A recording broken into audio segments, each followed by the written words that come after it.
Good evening, everyone, our Edge Radio Australia listeners. Tonight is Thursday, and we're going to talk about relationship. So, what are the things that we're going to talk today? We're going to talk about love languages. That is very important. Then we talk about 4 ways of communicate that kill the relationship. And then we're going to talk about conversation gridlock. Okay, so all of these 3 topics I really believe are very important for couples and for people in relationship to understand how the things work and what to do about that. Now, let's start with the love languages. The love languages is a theory that was published in 1992 by a psychiatrist, Gary Chapman. And he believed that humans have 5 major ways to feel loved. Okay? And he categorized in these 5. First, you have gift. Second, you have time. Third, you have touch. Fourth, you have word of affirmation. And the 5th is act of service. Now, why those are important? Those are important because all of us, every one of us, speak different love languages and receive love by different way. And it's important to understand, if you are in a relationship, which one of these of love languages is your partner. Now, let's talk about these 5 love languages. What it means. If someone feel loved with gift, can be, of course, a Ferrari if you want to, but gift is more about the thought that you buy something for the partner. So it can be a piece of chocolate, can be a flower, can be a candy, can be small things, okay? Don't have to be big, small things often. So gift. So the value is on gift. Now, time is actually good time with your partner. Time means spending time for a walk, spending time for a talk, scheduling time to have the conversations, doing things together, play together, have fun together. This is time, spend time together. Touch. Touch is very often misunderstood with sex. Touch in this love language, there's nothing to do with sex. Touch is about holding hands, stroking hairs, hugs, and holding hands in front of people, touching the body, caressing, all of these things. So there's nothing to do with sex. Now, words affirmation. Words affirmation are compliment. Okay, word affirmation are compliment. We find especially words affirmation and touch we find in child. Child, of course, when you are just born, you need a hug from your mom. You need the hug from your dad. Okay, and then word affirmation, reassurance. Act of service is actually something that kids. But we can talk a little bit later about this. Act of service is something that kids love a lot. But words of affirmation is the compliment, okay? Reassuring someone that they're doing the right things, okay? Act of service is doing something for the other one. So it can be bake a cake, building a house, can be write a letter, can be make a CD. I don't know if anyone makes CDs today, but these are act of service. So doing something for someone, okay?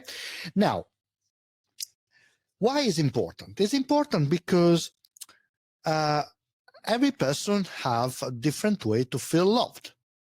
For example, if my love language is time and my partner give a lot to give to me, that for me maybe is not the main love languages, but is never with me, yes, maybe I can appreciate the gift, but I feel unloved because I don't have to spend enough time with the person. So this is what happened with a client years ago. This is an example. This couple came in because they were in a gridlock. We talk about gridlock later. A gridlock, communication gridlock. So they weren't able anymore to discuss about things. And the conversation with all the questions went through that she was upset because she felt unloved. So, and the partner say, well, I'm building a house for you. I'm building a house for you. So how you cannot feel loved when I'm building a house for you? Now, the problem is that his love language, what he was expressing love, doing things. So with the act of service. Okay, so for him was giving love to someone, building the house. Okay, the other person, love language was time. Now, she, for a while, appreciated the fact that he was giving her the house. Of course, the problem is that who was building the house was the partner. So building the house was taking away the time between the partner and the two partners. So one felt resent because she believed that he or the partner wouldn't love her enough, and he was resenting her because, well, I'm doing all of this, why not understand that this is love? When they understood this concept, now the husband just start to spend more time with the wife. Okay, maybe I remember they chose to spend a Saturday together, Saturday afternoon together, without any other distraction. And that was enough for them to reconnect. Okay, this is why it's very important to understand what is your partner love languages. I repeat, the love languages are act of service, number one, doing things, word affirmation, say, well done, brava, good job, you're beautiful, I love you. Touch, that is not sex, but is about hugging, holding hands, caressing, massaging, all these things. Time is spending time with people, and gift is give things to someone. Don't have to be expensive. Is not something. It is not something material. Okay, it's not that someone have love language. First love language is gift is material. No, that is just the way they express love. They want to receive love. Now, if you understand what your partner love languages is, then you should act toward give to your partner what they're looking for. Okay, so if your love language is time, their love language is touch, you can spend that time with them. But if you never hold their hands or they never give a massage, they maybe feel unloved. So you must learn how to do that. Okay, and this is for each of the language. The best things to do is speak all of them. Learn all to speak all of them. Okay. Now, what is curious, and this I was saying just earlier, that we change our love language from the childhood to the adolescence to adult. Okay. Now, this is why, because we live different phases, different stage of life. When you were a kid, you need time with your parents. You need touch, so you need a lot of hugging, a lot of words. Okay, a lot of words. So words of affirmation. You're beautiful. You're cute. You're fantastic. You can do it. All these things. And some of them have, for example, as well, act of service. Receive someone do something for you, okay, for the kids. Now, these change when you become a teenager because your relationship change, okay? And what is change is maybe with your peers, when you're adolescents, with your peers, you have more quality time with them, okay? And maybe quality time, and you have touch. If you have the first girlfriend, you have touch from them. So shift with your parents, between parents. This is why there is a lot of conflict between teenager and parents. It's because the parents still love them in the same way they did as a child, not understanding that the child became a teenager, now is in a different stage of life. They need something different. Can be maybe a gift, okay? Gift, so a bicycle, a PlayStation, or other things, okay? Do something for them, okay? Make something for them. This can be become more important for teenager with the parents. So what you can do here as a parent, maybe just check in and ask question. How do you feel loved? How do you feel loved? How do you feel supported? How do you feel seen by me as a parent? Okay, conversation that you must have with each of the teenagers that you have in your family. Okay. Now let's talk about the 4 ways to communicate that kill the relationship. There is 4 major ways to communicate communication that kill the relationship, and are very simple to understand.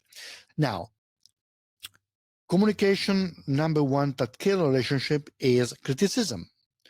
Criticism is different from complaining, because criticism stand from a point of criticize someone personality, someone person, okay, beliefs, okay, where if you complain about something that didn't happen.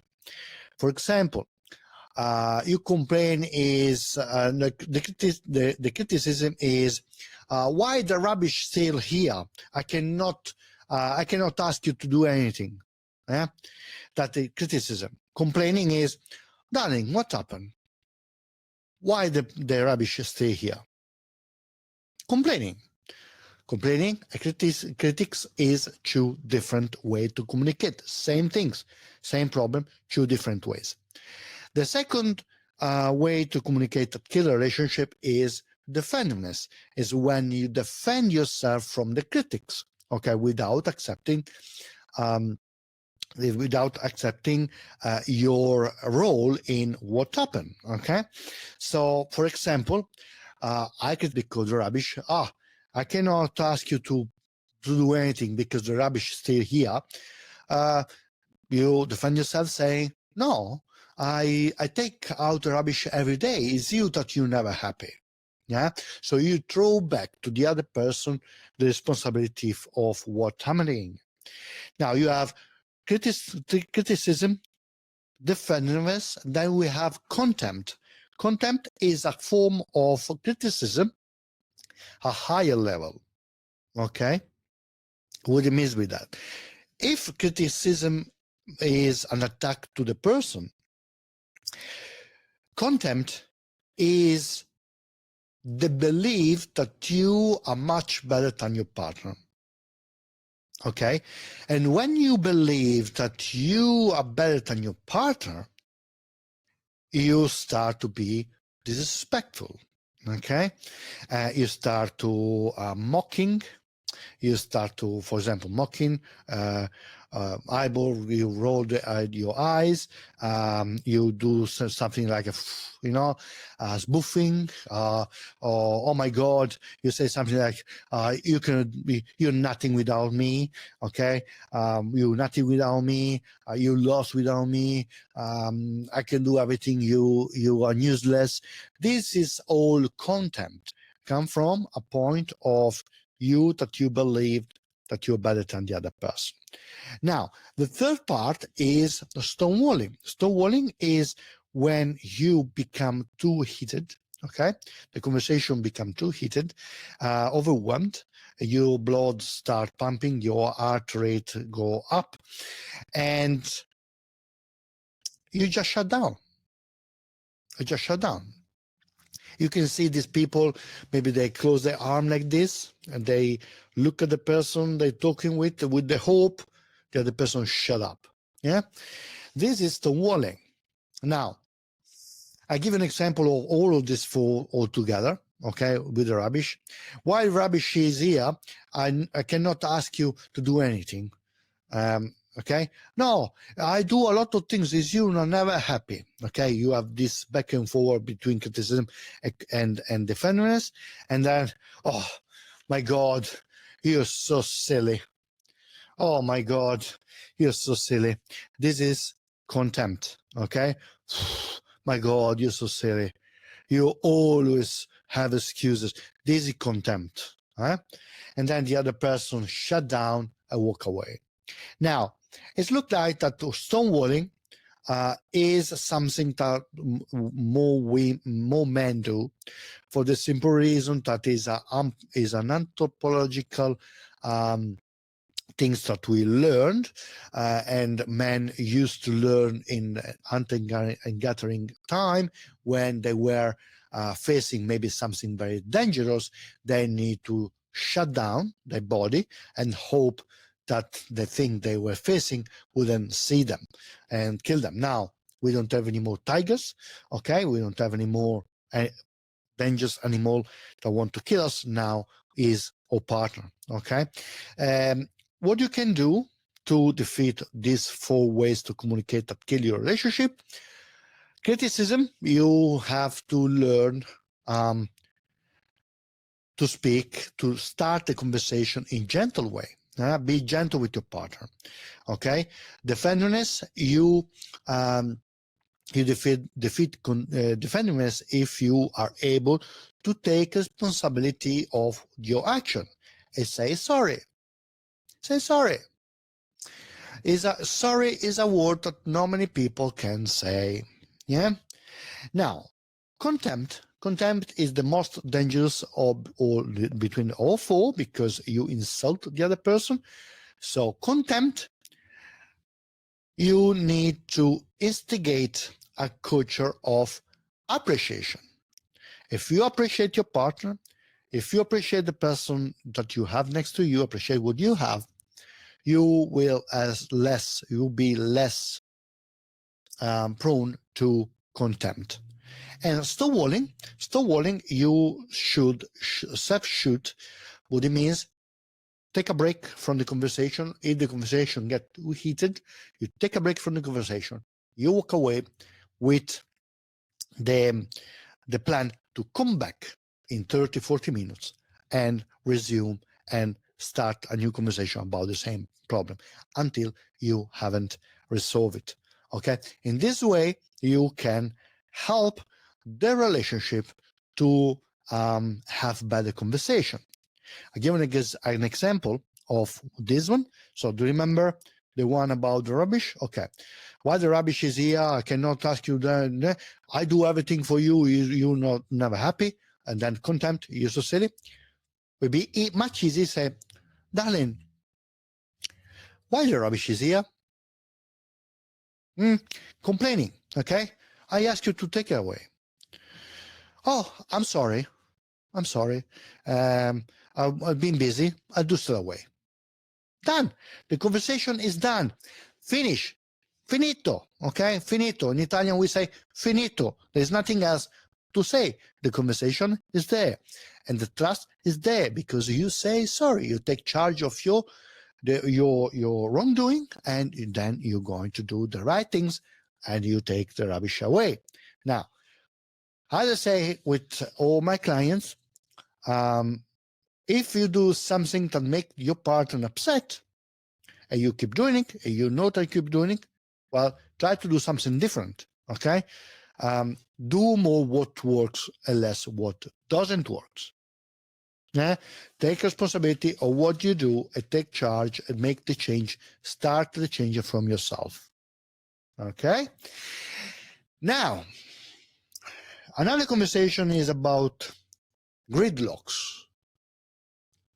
How many of you knows what is a gridlock? Now, a gridlock is when two people in the relationship arguing over and over again about the same problem, and there is no resolution. Okay, what happened? Okay, what happened here?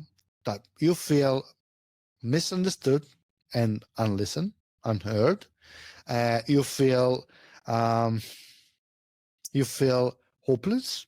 There is no hope about the conversation that you have, and you feel that there is no hope about the relationship, because if you cannot agree about something, maybe you can start to feel there is no solution. And it happens that both the partner shut down or escalate the conversation. As we say earlier, with the criticism and defensiveness, contempt, okay? If you shut down, you stonewall. You shut down, you close down the conversation. You don't want to have anything to do about that ever again. So you try to shut down, and what you're going to do is try to solve the situation without solving the situation. Now, what's important to understand that 60%, between 60 and 70% of the conversation that couples have are perpetual. What it means about perpetual? Those conversations are perpetual. This contrasts are perpetual because they are part of the belief system. There's something that is inside the humans, you as individual. Okay, each individual, even if you grow up in the same building, okay, in the same country, you're born in the same country, you have two different culture and two different upbringing. You have two different ways to see the world. Now, the gridlock happen in those moments, those discussions where the people cannot find as common ground. Okay? This is important to understand because a gridlock can, together with contempt, with criticism, with defensiveness, with stonewalling, kill the relationship. Okay? And this usually happens because the conversation is something that is much deeper than actually what they're talking about. I'll give an example. If you or your partner discuss about the toothpaste that is open in the toilet, and you have discussion about the toothpaste over and over again, the discussion at one point is not anymore about the toothpaste, but is about the meaning of the request to close the toothpaste. And maybe the person that required to close the toothpaste come from a point of trauma and pain, because maybe this can be, maybe they grew up in a family where the parents were arguing about the toothpaste. So the conversation is not anymore about a simple object, a simple action as a toothpaste, include the toothpaste, but is much deeper than that. So what you can do here, Now, the first thing to do is to identify what is the actual problem that you have. Where is the gridlock? Second, identify dream and value about this point. Yeah, what is the dream behind that? What is the value about that? For example, talking about the toothpaste, the dream about the toothpaste is, if you don't close the toothpaste, I feel that I cannot trust you. You don't respect me because I ask you, and you don't do it because you don't respect me. Or the value can be, is something that is connected with my childhood, and I feel that it's important that you're going to close the toothpaste. Yeah? Now, it's important here that you use active listening. What is active listening? Active listening is when you actually listen what the other person without having already an answer. Okay? For example, if you ask your partner about why closing the toothpaste is so important and tell you about the story about the family, okay, you should be able to listen and not say, well, I'm not your family. Huh? I can do whatever I want. I'm not your family. No, listen and understand. Okay? Try to understand where the person comes from. Now, accept the difference between you two. Okay? As I say earlier, say sorry sometimes solve a lot of problem. But if there is real difference between the two, for example, many people have gridlock in politics. Okay? Politics, you can discuss about politics if you go through all these things. What is the dream and the value about your ideological, political, anyway, that one. You can understand if you actually listen what is the point of view of the other person. This is what people don't do because they want to come across as the winner. Okay? And then you're going to accept the difference between you and your partner.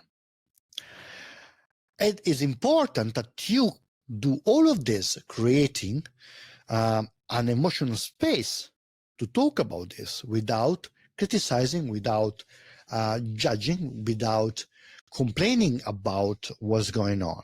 Okay? Now, all of these things are very important if you are in a relationship. Love languages help you to identify how your partner feel loved. And if you are smart enough, you understand that, and you work on that. Okay? And vice versa. Okay? You should communicate what is your love language. You cannot suppose that your partner knows what is your love language. You must communicate what is your love language. Remember, the love language is something to change from child, teenager to adult. And sometimes the love language change from partner to partner and from relationship to relationship. It depends how you talk, and it depends what is the relationship with the people that you have around you. Okay? The second point was about the 4 communication habits that kill the relationship. That is, criticize, defend yourself, contempt, and stonewalling. Okay, all of 4 are very important. Understand that all of 4, if you have all these 4 in your relationship need to work. Otherwise, you're going to divorce. You're going to separate anyway. And how are you going to solve this? Well, criticism, you're going to solve with gentle startup. So be gentle with your partner. And then you have defensiveness with taking responsibility. Okay, take charge of your own wrongdoing. The third point is contempt. So contempt, you going to solve contempt with high positive thinking about your partner, okay? And then you have stonewalling, that you need to have breaks, safe shooting, okay? So you stop, you're going to have a break, and then you're going to resume the conversation. You see that if you do this,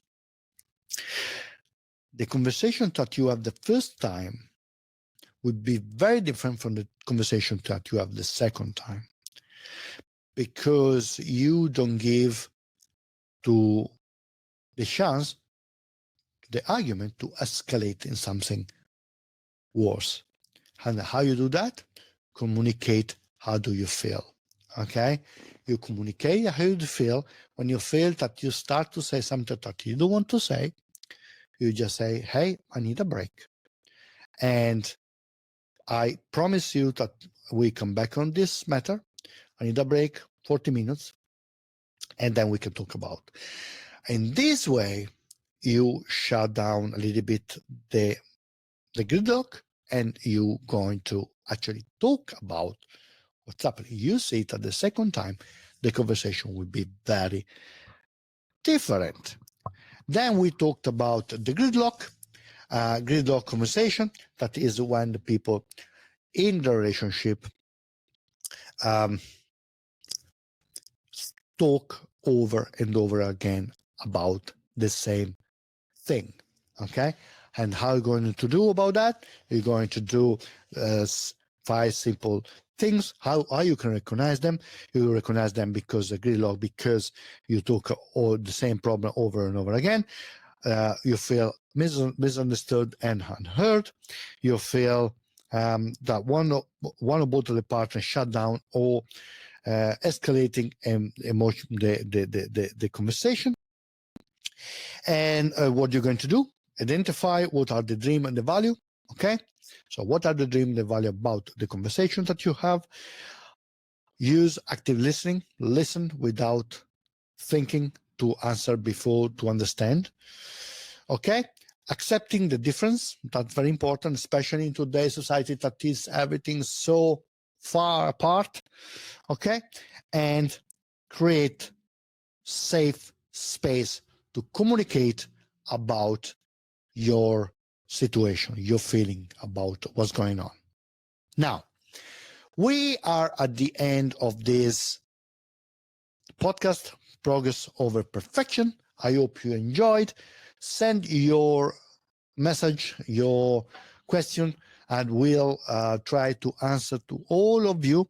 If you are in a place with your relationship that is you are in trouble, you can reach out at maurodaviddi.com, maurodavidi.com, and I'll be very, very happy to help you out if I can. Okay, so see you next Thursday with another appointment with Progress Over Perfection here at Edge Radio Australia.